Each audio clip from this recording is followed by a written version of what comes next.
Pessoal, o homem se fixou na Mesopotâmia, passou a produzir os seus alimentos e o aumento dessa produção fez aumentar a população. Então, logo surgiram as cidades e com isso, com esse aumento da população, houve um problema com o descarte de materiais. Então, já nessa época, 1600 a.C., já existia canalização para os esgotos produzidos. Isso não é na Mesopotâmia, mas é em Harappa, é onde é hoje o Paquistão, do lado da Índia. Se você olhar bem aí, tem uma canalização, né? Tá dando para ver, e o esgoto não ficava no meio da rua. Ele era canalizado. Então já havia essa preocupação com o descarte, com o afastamento dos excretas, né? Da população. E voltando aqui, esses são vestígios do aqueduto de Gervan, da Assíria. O Império Assírio foi muito poderoso e tinha a capital Nínive. Então, na Assíria, já havia esse cuidado com a distribuição de água. Vocês conhecem aquedutos? Conhecem? Aqui, ó, um aqueduto romano. Então, a água ela é transportada lá em cima, só que essa parte aqui não é aberta, ela é fechada. Então, a água é protegida. E a água ela vem do alto de uma colina e desce para a cidade. Então, o aqueduto fazia parte de um sistema de transporte de água. A canalização atravessava montanhas e o aqueduto completava esse trajeto até trazer água para a cidade. Os romanos eles tiveram problemas com pântanos que cercavam a cidade, porque os pântanos transmitiam malária. Então, eles tinham que drenar esse pântano e a água drenada era para o mar. E também, eles tiveram que descartar os resíduos. Então, a cloaca máxima foi construída em 514 a.C. Vocês imaginam isso? Que antes de Cristo já tinha a cloaca máxima, que ainda existe, ela tem 4,30 metros de diâmetro, construída de pedras. E ela recebia os dejetos da população. Bom, além disso, os aquedutos levavam água para abastecer a cidade, as termas, e os menos favorecidos tinham que pagar por essa água. As pessoas da nobreza tinham a água canalizada até os palácios. No Brasil. Então, quando a gente pensa nos antigos, eles já tinham essa preocupação com o saneamento. No Brasil, se você olhar aqui, olha, 35 milhões de brasileiros não têm acesso à água tratada. 48% da população significa mais ou menos 100 milhões de pessoas não têm acesso à coleta de esgoto. E coleta de esgoto vai evitar depois, né, a transmissão de doenças, bactérias, fungos, vírus, protozoários, vermes. Essas doenças matam muitos brasileiros, matam crianças e afastam os trabalhadores dos seus trabalhos, né? Então, isso é um prejuízo. A primeira medida nossa é discutir aqui que nós percebermos que isso está acontecendo e que isso pode matar muitas pessoas.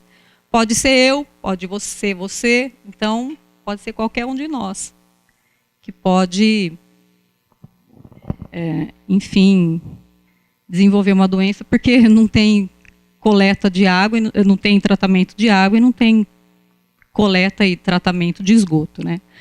Aqui, pessoal, eu peguei duas regiões que têm menor acesso, 10% na região norte, acesso à coleta de esgoto, eu disse coleta, não é o tratamento. E 78% no sudeste é que tem coleta de esgoto. Ainda isso, a gente tem que pensar que pode ser que esse esgoto não seja tratado antes de ser lançado ao rio. Muito bem. Esse gráfico indica que nem tudo está perdido. Uma água sem oxigênio ela pode se recuperar. Vocês conhecem a DBO? Sim? DBO, a demanda bioquímica de oxigênio?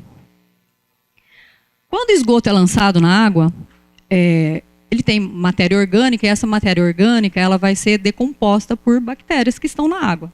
Então, você olha que a concentração de oxigênio dissolvido, trecho do rio, ou tempo, ou a distância percorrida pelo rio. Tá? Então, você começa um gráfico com grande quantidade de oxigênio, logo em seguida tem um lançamento de esgoto. Isso provoca a queda do oxigênio. Por que que ocorre essa queda? Porque a decomposição do esgoto, que é matéria orgânica, ela exige que as bactérias gastem oxigênio. Então, por exemplo, uma DBO doméstica, ela gasta entre 300 e 400 miligramas de oxigênio da água. Imagine, 1 litro de esgoto, pessoal, 1 litro de esgoto, ele vai gastar um esgoto doméstico, o nosso. Ele gasta entre 300 e 400 miligramas de oxigênio. Você já imaginou? Apenas 1 litro faz isso. Bom, então, o oxigênio diminui na água, porque está havendo decomposição, logo, em seguida, o rio se recupera. Mas por que ele vai se recuperar? Porque ao longo desse trajeto vai havendo turbulência, vai aumentar a troca gasosa, o ar com a água, e também as algas passam a fazer fotossíntese. Então vai aumentar essa quantidade de oxigênio novamente. Isso se não houver novos lançamentos de esgoto. Então há a possibilidade de um rio ressuscitar, desde que não haja novos lançamentos. Então a gente pensa assim, por que que isso não acontece, né? Não acontece porque os lançamentos se repetem. Bem, os sedimentos. No rio, nós temos a coluna d'água e nós temos o fundo com os sedimentos. A coluna d'água contém matéria orgânica dissolvida. Essa matéria orgânica por exemplo, algas, bactérias vivas ou mortas, lipídios, proteínas, carboidratos que ficam na água. E no fundo, no sedimento, vai ter um processo chamado biorrevolvimento, que é causado por animais bentônicos que escavam a areia, se alimentam da matéria orgânica que cai ali no fundo. Bem, a argila existe no sedimento e a areia também. Quando nós lançamos na água 2 poluentes que são atualmente muito importantes, que são os metais e os agrotóxicos, eles têm a capacidade de formar complexos com a matéria orgânica. Então, metais se unem com a argila da coluna d'água e são depositados no sedimento. Chegam até o fundo. Aí você fala, eles estão imobilizados, né? Porque eles estão lá nos sedimentos. Eles ficam imobilizados por um tempo, até que acabe o oxigênio, portanto, o lançamento da DBO foi importante. Se a quantidade de oxigênio desse rio reduzir, os metais são novamente liberados para a coluna d'água. E aí eles ficam biodisponíveis. Os animais vão poder engolir esses metais, ou alguém pode ingerir essa água e acabar engolindo os metais. A mesma coisa com os agrotóxicos. E o problema dos metais e dos agrotóxicos é que eles se acumulam nas camadas gordurosas dos animais. Não é que eles são decompostos à medida que a cadeia alimentar vai avançando. Não, eles se acumulam cada vez mais. Por isso eles são tão estudados e são tão nocivos hoje. Então, os sedimentos eles podem atuar como sumidouro desses materiais poluentes, mas também ele pode liberá-los. E, além disso, tem mais coisa. Os animais se alimentam, esses animais bentônicos acabam engolindo, e isso é transferido para a cadeia alimentar, o que pode causar um problema até para os níveis mais elevados dessa cadeia alimentar, inclusive o humano, né? Lembra a DBO do Rio? A carga de esgoto que foi lançada lá? Essa DBO, ela exigiu para ela ser decomposta, a bactéria tem que gastar oxigênio. A bactéria aeróbia, ela vai fazer isso gastando o oxigênio da água, certo? A relação que eu fiz foi assim: quando o oxigênio da água diminui, como, por exemplo, no caso do lançamento de uma DBO, do esgoto, os metais são liberados para a coluna d'água. Por quê? Os metais reagem com oxigênio. Não havendo oxigênio, não tem como eles se prenderem. E aí, então, eles são liberados, são devolvidos para a coluna d'água. Deu para entender? Então, numa condição assim, ausência de oxigênio,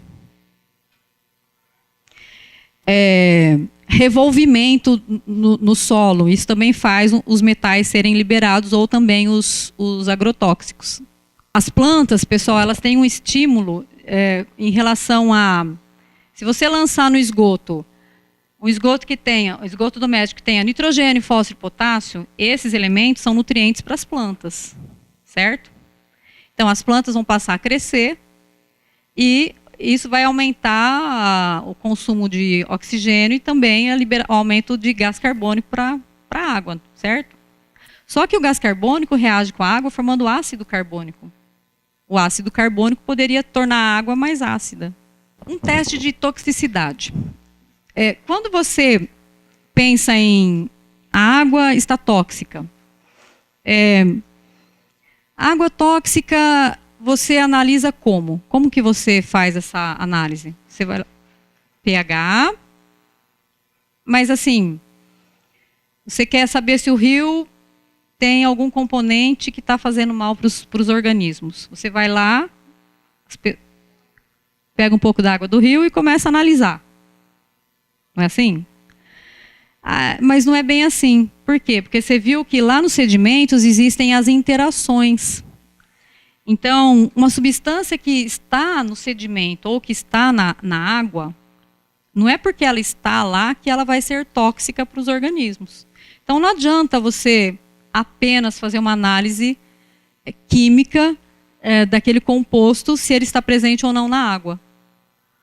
O teste de toxicidade, ele faz uma análise mais completa. Ele expõe os organismos vivos à ação daquela substância. Aqui no estado de São Paulo, são utilizadas as pulgas d'água, a Daphnia similis, a Seriodaphnea dubia, que são, essa daqui, a Daphnia similis, ela chega até 3 milímetros. Essa daqui, a Seriodaphnea dubia, 1,5 milímetro, um pouquinho menos de 2 milímetros, bem pequena. São microcrustáceos, cladóceros. Tem uma carapaça bivalve com 2 lados, ela é transparente, a reprodução é por partenogênese, então ela se reproduz muito rapidamente com esses ovos. Os ovos são idênticos à mãe, ao animal. Tá? E em laboratório é ótima para fazer teste de toxicidade, porque ela tem uma reprodução bem rápida. Bom, como que é feito o teste? Primeiro, pessoal, tem que falar que elas são sensíveis ao tóxico e bastante sensíveis. Olha, a Seriodaphnea dubia, para dicromato de potássio, ela reage no mínimo com 0,27 miligramas por litro de água, ela já dá indícios de toxicidade, ela fica imóvel, morre. Já a Daphnia similis é naquela faixa 0,04 a 0,08 miligramas por litro do tóxico em 1 litro d'água. Então, elas são bastante sensíveis. Então, se você fizer o teste tem 10 réplicas, né, no mínimo, e um organismo é colocado, você faz a réplica, a água, a amostragem da água do rio que você quer testar, uma pulga d'água, uma Daphnia ou uma Seriodaphnea em cada copinho, e você pode fazer uma exposição mais curta, que é chamada de teste de toxicidade agudo, ou uma exposição mais longa, que é o crônico. O crônico é interessante porque ele vai envolver mais etapas da vida daquele organismo. Por exemplo, ele afeta a reprodução, dá para você observar se os ovos produzidos são em menor quantidade, o crescimento e a imobilidade do animal.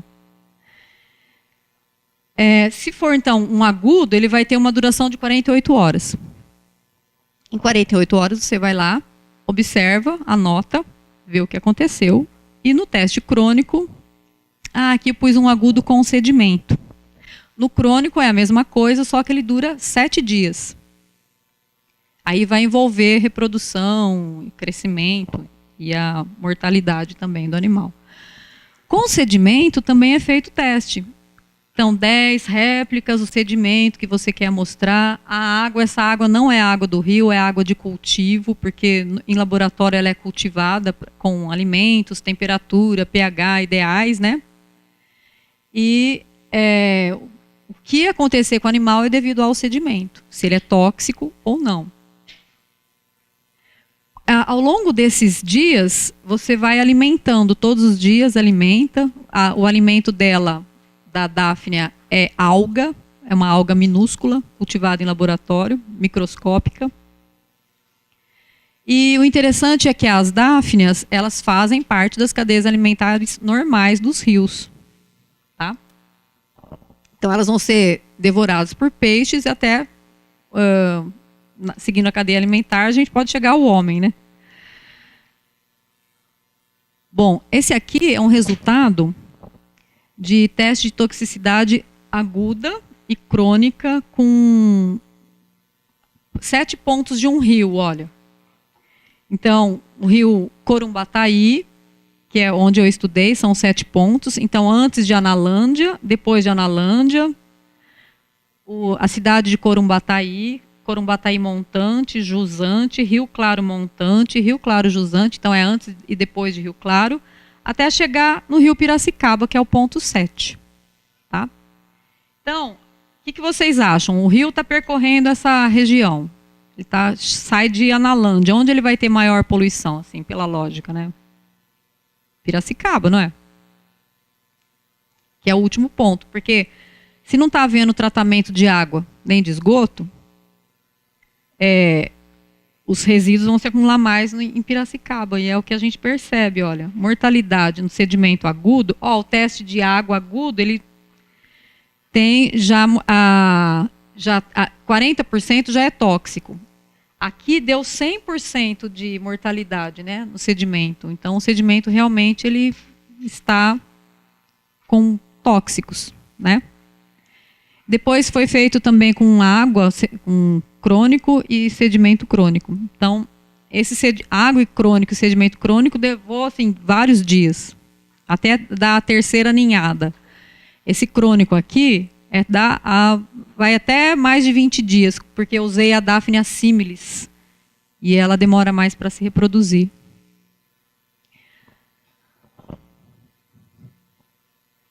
Bom, o outro organismo teste é a cebola. Tem vários que dá para fazer teste de toxicidade que responde adequadamente também. Ele identifica se tem poluição. Oi? O cromo? Então, é que esse teste de sensibilidade, esse aqui está dizendo, cada espécie ela tem um conjunto de substâncias tóxicas já padronizadas.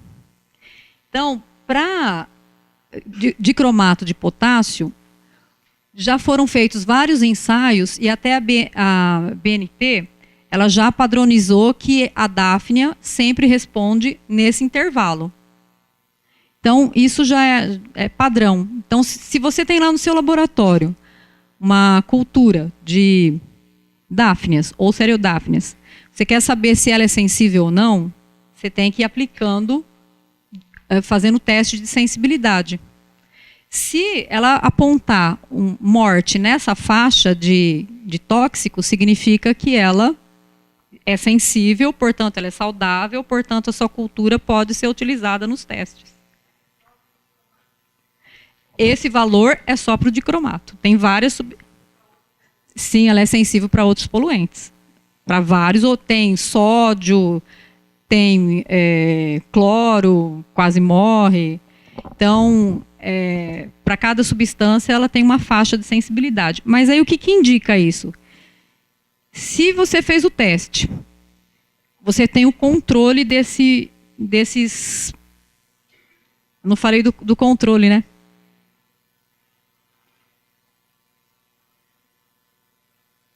Olha, você vai testar o sedimento, não é? Para analisar. Com que você compara isso? Com uma situação ideal. Você está querendo analisar o seu sedimento para saber se ele é tóxico.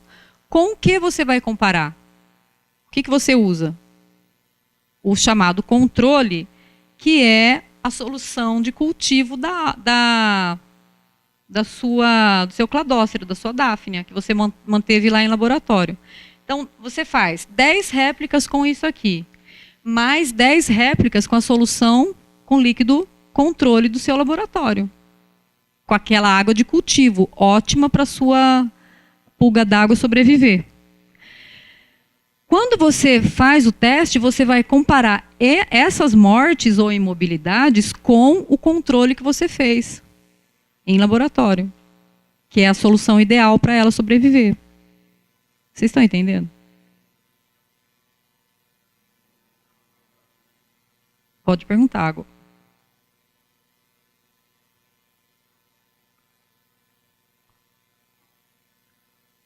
O controle, vocês entenderam o que é?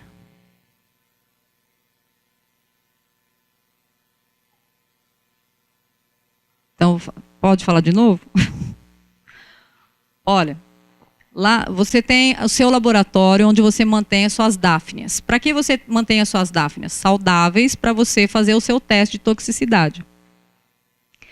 Com que você mantém as suas dáfnias saudáveis, vivas, alimentadas? Com um líquido preparado apenas para elas ficarem no laboratório. Isso é que vai ser o controle, é a solução de cultivo. Esse líquido contém substâncias que mantêm uma dureza, uma quantidade de sais adequadas para essa dáfnia sobreviver, pH adequado, a água tem que estar numa certa temperatura, luminosidade adequadas. E você mantém essa dáfnia, as suas dáfnias, alimentadas com uma alga. Essa alga é a alga Selenastrum. Então você tem uma solução de cultivo e essas dáfnias do seu laboratório, depois você vai utilizá-las para fazer o teste de toxicidade. Quando você estiver fazendo o teste, então você coletou os sedimentos. Você quer saber se eles são tóxicos. O que é que você tem que fazer? As réplicas, 10 copinhos, sedimentos.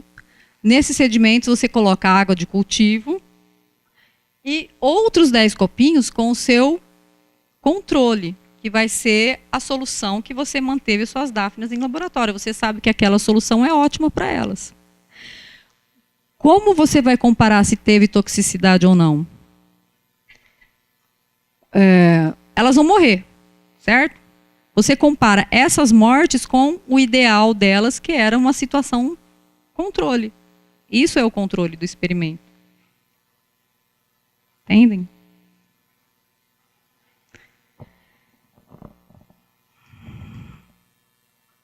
Então, olha aqui, ó, o controle, não houve mortes. Então, significa que... Só que essas dáfnias do controle, não sei se é isso que vocês estão pensando, essas dáfnias do controle não são as mesmas dos que você usou para fazer o teste, né? Certo?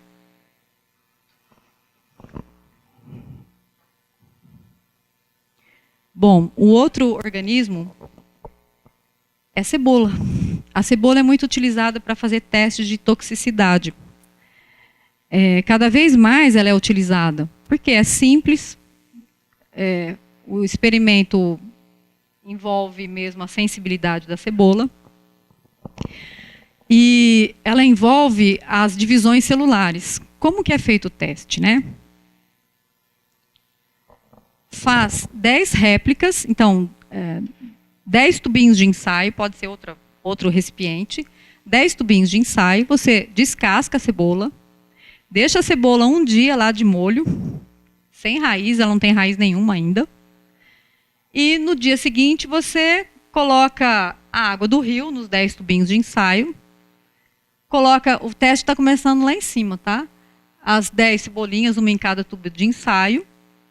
Com o passar dos dias, as raízes vão crescendo, como aqui, né? Ela vai ter problema, ela vai apontar a toxicidade se o crescimento não acontecer como na maioria das cebolas. Como que você faz isso?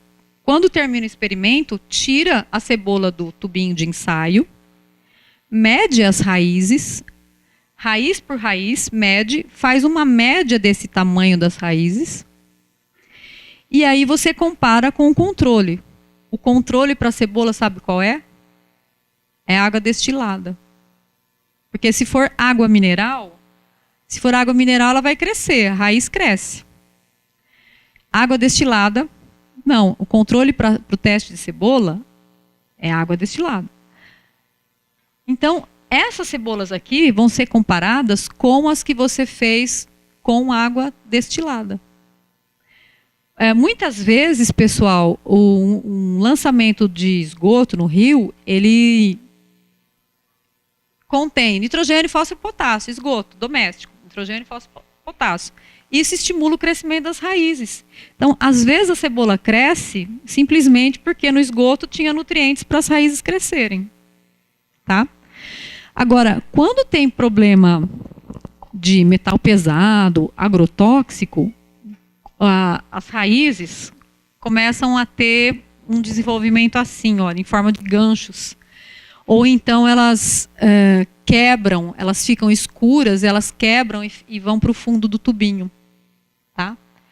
Então, analisando as células das cebolas, vocês conhecem as mitoses, né? Divisões celulares. Quando a gente analisa as raízes com crescimento anormal das cebolas, vocês sabem que tem a intérfase e tem os momentos em que a célula passa a se preparar para a divisão, né? Então, quando tem problema, é aquela foto dos cromossomos. Olha uma anáfase. Vocês se lembram da mitose, a anáfase? Que acontece na anáfase? Então, olha, os cromossomos, aqui eles estão com problemas. Esse grupinho tem que estar separado desse grupo. O que aconteceu aqui no meio, olha, fragmentos dos cromossomos. Então, a raiz vai crescer de modo anormal mesmo, porque os cromossomos estão sendo separados de modo errado, né? A anáfase está com problema. Tá? Então, nesse caso, a raiz da cebola não cresce. Tá bom? Aqui, como a gente faz o controle da contagem das células, então faz com 600 células. Conta 600. Entre essas 600, quantas não estão em divisão, que é a intérfase, quantas começam com prófase, quantas estão em metáfase, anáfase e telófase. Então, quando não há crescimento da raiz, é porque ela está numa fase que não é a mitose, não é parte da divisão celular, uma intérfase. Então, as células com problemas, elas teriam células com problemas, elas estariam mais na intérfase, né? Parou o crescimento. Certo? Vocês estão analisando a tabela? Olha aqui, ó. Sulfato de cobre, o controle, que era água destilada. Sulfato de cobre, ó, 1,35 a concentração. Concentração alta, número de intérfases alta. Concentração menor, menor número de intérfases, né? Certo? Aquela anáfase lá, tá aqui, olha, a anáfase. Quando a anáfase tem problema, né? A anáfase já é o final da divisão celular. Além da água destilada, pode ter algum outro tipo de controle? Olha, às vezes a gente usa água mineral no laboratório. Sim. Você pode usar água mineral. Até porque quando a gente usa cebola, desculpa, você ia perguntar? É porque a água mineral tem algum tipo de nutriente? Sim, a água mineral contém minerais que são úteis para as células se dividirem. O crescimento pode ser acelerado na água mineral. Mas você tem certeza, sim, que ela não está contaminada. Certo? E a água destilada também.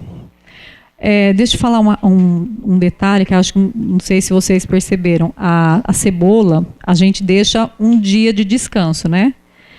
Por quê? Para tirar, se tiver agrotóxico, você deixa naquele banho para eliminar os efeitos agrotóxicos da cebola. Mas o ideal é a gente fazer uma plantação de cebolas que a gente não use nenhum componente químico para acelerar o crescimento. Nem pesticida. Ô, Glaucio, eu tenho uma pergunta sobre compostos nitrogenados, né? A gente sabe que detergente tem amônia e vários produtos são feitos com base de amônia. Uhum. Essa amônia, ela vai para o esgoto e, consequentemente, ela vai para o rio, né? Uhum. Existe tratamento de esgoto para esses compostos nitrogenados? Sim. Porque é um nutriente, é um fator limitante, né? Uhum. Se você joga muito no esgoto e vai para um rio, no Brasil tem tratamento para composto nitrogenado? Tem, chega até o terciário, né? Só que a gente sabe que existe, mas não é feito. Porque uma coisa é você ter uma coleta, né? E outra coisa é tratar isso. Os dados que você trouxe é para coleta, né? Uhum. Para tratamento você tem algum número, alguma estatística? Não. Lá da entrada do esgoto, coleta de esgoto, não. Não. Para nitrogênio, não. Olha, esses alunos são muito novos ainda. Provavelmente eles nem viram mitose. Alguém viu mitose? Microscópio óptico? Não, né? Então, você viu, vocês. Então, mas é muito interessante porque vocês podem fazer essa experiência. E mais uma vez a cebola é a vedete, né? Quer dizer, tem gente que acha que mitose só acontece em raiz de cebola, né? Na verdade, a cebola é muito didática, ela apresenta uma mitose linda. E nesse caso é possível fazer o experimento. Eu acho que a Gláucia trouxe, é parte do seu mestrado, né, Gláucia? Isso. Mas você fez onde? Na Exalc Piracicaba. Então, e ela acompanhou dejetos do rio que chegaram. E você foi do grupo que colaborou para limpar o rio Piracicaba, né? Não, ainda não, mas quase. Quase. O seu trabalho contribuiu. É. A poluição é muito mais do que isso que ela trouxe. Uhum. E é um campo de estudo muito interessante. Porque as nossas águas, vocês devem ter visto em manchete, 50 e tantos % dos rios são poluídos. E a relação que se faz é não tratar o esgoto. Só que ela diz que o doméstico é o menor. Na verdade, são outros poluentes vindo das indústrias e tal. E ela citou um ensaio, um exercício, para alguns metais. Nesse caso da cebola é cobre. Cobre. Então. Mas ela trouxe o que se faz no laboratório. Vocês puderam acompanhar e eu acho que vocês tiveram muita dúvida. A principal dúvida é estar entrando no laboratório aqui nessa sala e perceber como é que se faz a sequência com 10, o tubo de ensaio, o controle. Eu acho que vocês não têm ideia disso. Mas isso vai ser essencial para o canto da ciência. Essencial. E eu aqui convido a Gláucia, mesmo que seja à distância, ela não está em Ribeirão, se ela poderia orientar alguém que queira fazer um trabalho como esse, Gláucia. Joia, vamos fazer. Estou disponível. Eu acho que é muito interessante. Vocês fazem um uma contribuição para a cidade, para a população, para vocês mesmos sabendo mexer. E não precisa ser tubo de ensaio. Pode ser outros vidros, desde que bem limpo, tem as regras de laboratório. Parabéns, Glaucia, por ter acreditado na gente e ter trazido uma parte do seu mestrado aqui. Será que o pessoal quer perguntar? Eu sinto precisa que perguntar, você... gente. Vocês não têm obrigação de saber. Qual foi a dúvida? Em relação à divisão celular... Sim.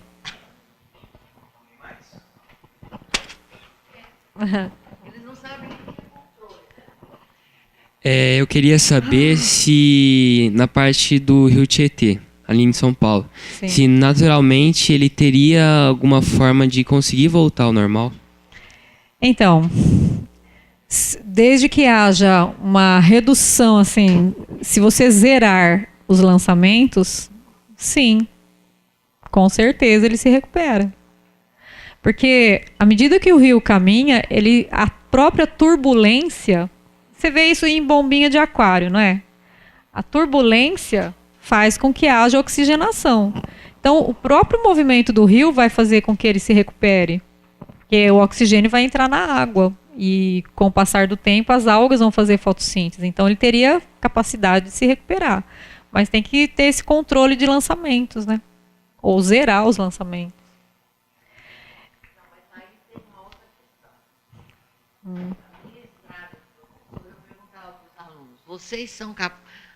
Vocês beberiam água de um rio cheio de peixes? Vocês viram o que ela falou? A própria correnteza traz oxigênio. E os peixes e as plantas que estão no rio são sujos ou eles estão trazendo oxigênio? Agora, vocês bebem uma água que vocês não enxergam nada que está cheia de agrotóxico, né?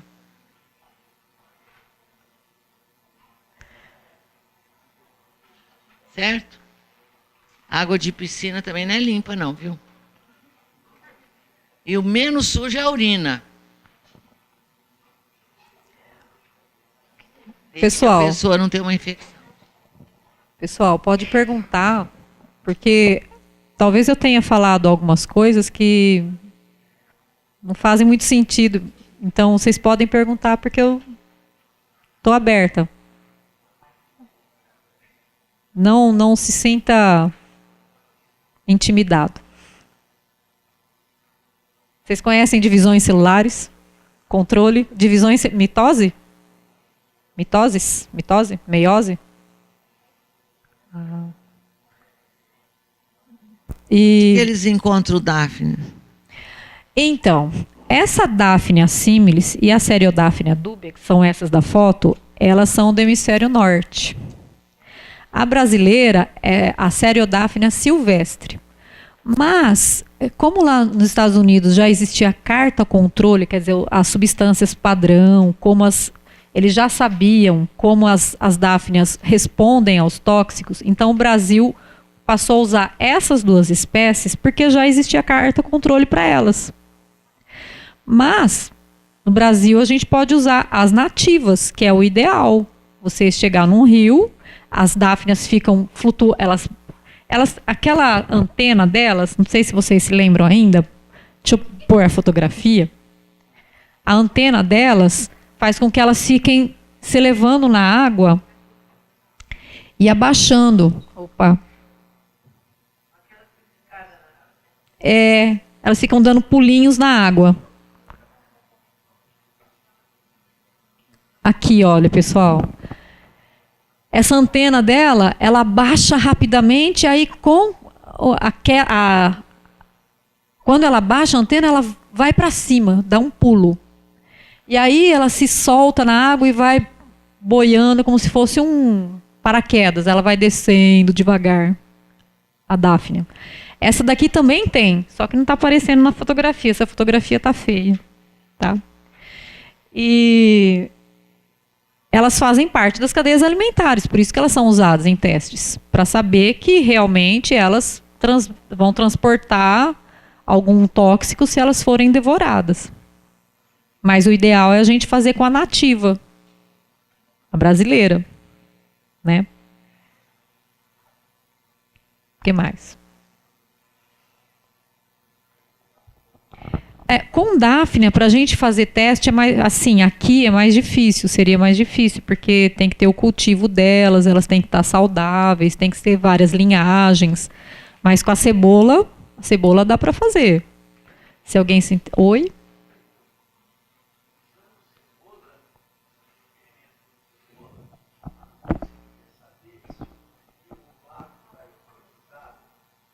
Sim, sim. Sim, porque ela gosta de nitrogênio, né? Então, visualmente você vê o lago. E aí você testa o crescimento daquela raiz de cebola.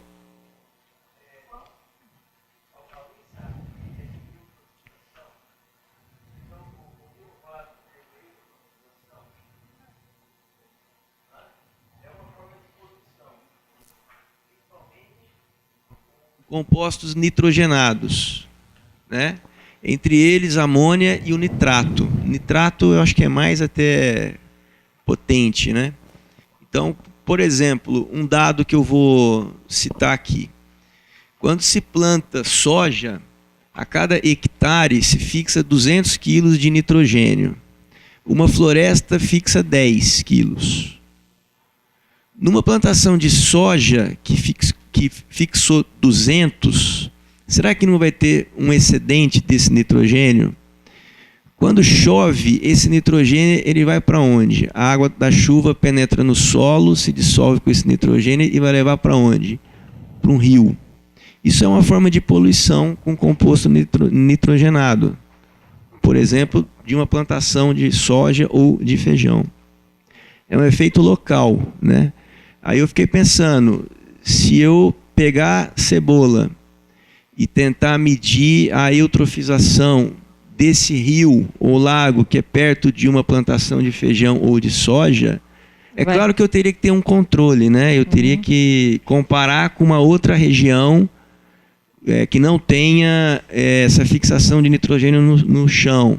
Uma floresta, uma água de um rio, não sei. Seria uma comparação, né? Eu poderia testar se esse lago está eutrofizado ou não. Sim. Muitas vezes a gente viu isso quando teve o lançamento do esgoto. Logo no ponto seguinte, a raiz da cebola cresceu barbaridade. Ah, olha isso. Barbaramente. Então, composto nitrogenado no esgoto, né? Interessante. Às vezes a gente pensa assim, não vai crescer. Não, ela crescia. Tá. Metais pesados. Não. Já os metais pesados a gente percebe pela formação de tumores nas raízes, que são esses pontos escuros. Ela começa a crescer em forma de ganchos, aí elas se soltam, ficam escuras, elas param de crescer. Aí é metal pesado. Indica.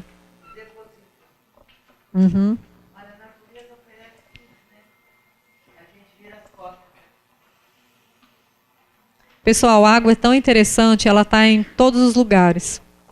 Então, se a gente não toma cuidado com a água...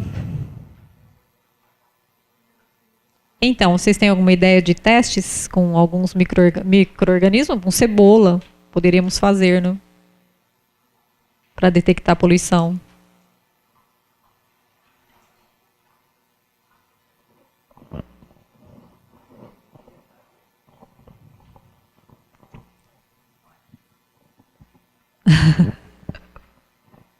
Alguém mais quer perguntar para a Gláucia? Dúvida? Sobre... Temos 5 minutos ainda, gente.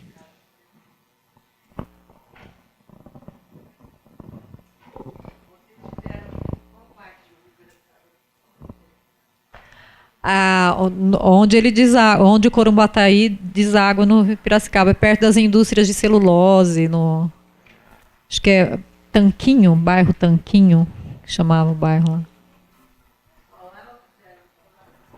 No Piracicaba só nesse ponto, mas antes Muito. Isso foi 2004.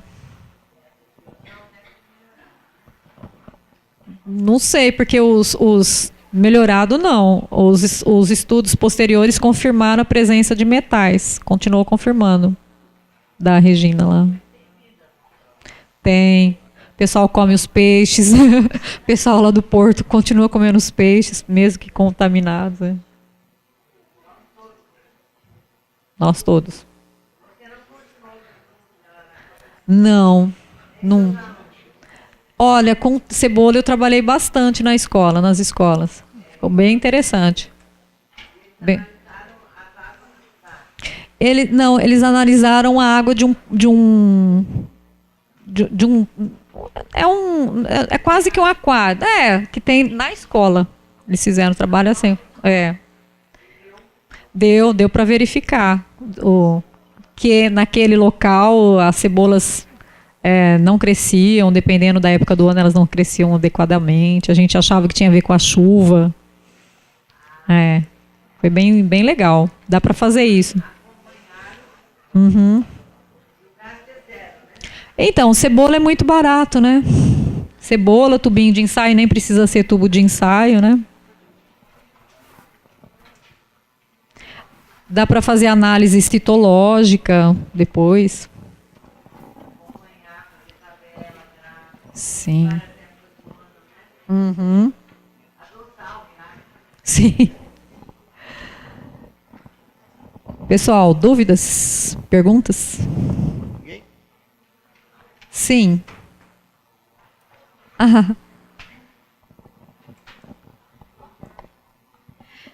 Você disse que quando você fez o experimento com seus alunos, tinha em determinadas épocas do ano que o crescimento da raiz era um pouco mais precário. Em relação a isso, era algo realmente com a temperatura e com a estação, ou era mais voltado à poluição mesmo? Era um tanque onde os peixes, eles estão lá ainda, os peixes ficam, e a gente percebeu que foi a alimentação dos peixes que influenciava no crescimento das cebolas lá dos testes. Sim. Quanto mais, depois que a gente foi fazendo a correlação, né? Quanto mais alimentos para os peixes, mais a raiz sofria. Perguntas? Dáfnias, seriodáfnias, cebolas, água, sedimentos. Aqui na frente. Então, peraí.